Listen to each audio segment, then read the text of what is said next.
Hello everyone, সকলোৱে পূজা চালে নে আমিও পিছে পূজা চালো কিন্তু মোৰ ভিডিঅ'বোৰ দিওতে অকনমান পলম হৈছে কাৰণ মই অকনমান সময় পোৱা নাছিলো সেইবাবে ভিডিঅ'বোৰ দিওতে অকনমান পলম হৈছে যিমান পাৰো সোনকালে ভিডিঅ'বোৰ দিব কাৰণে চেষ্টা কৰিম লগতে এয়া আমাৰ কলিজাই ধুনিয়াকে মাৰ ওচৰত সেৱা প্ৰাৰ্থনা জনালে আৰু আমিও জনালো মহাভৈৰৱ মন্দিৰলৈ গৈছিলো আমি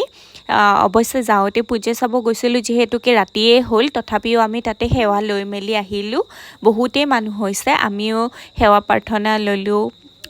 ধুনিয়াকে এনজয় কৰিলো ধুনিয়াকে পূজা চালো প্ৰতিখন মণ্ডপে ইমান ধুনিয়াকৈ সজাইছে সঁচাকে কৈছো ইমান বেছি ভাল লাগিছে বাৰু আপোনালোকে কত পূজা চালে আৰু আপোনালোকে পূজাত কি ললে আৰু কত গ'ল আপোনালোকে পূজা চাব কাৰণে জনাবলে নাপাহৰিব কিন্তু দেই বাকি এয়া চাওকচোন ইমান ধুনিয়াকে মূৰ্তিবোৰ বনাইছে নহয় সঁচাকে বহুত বেছিয়ে ভাল লাগিছে বাকি ভিডিঅ'বোৰ চাই থাককচোন দেই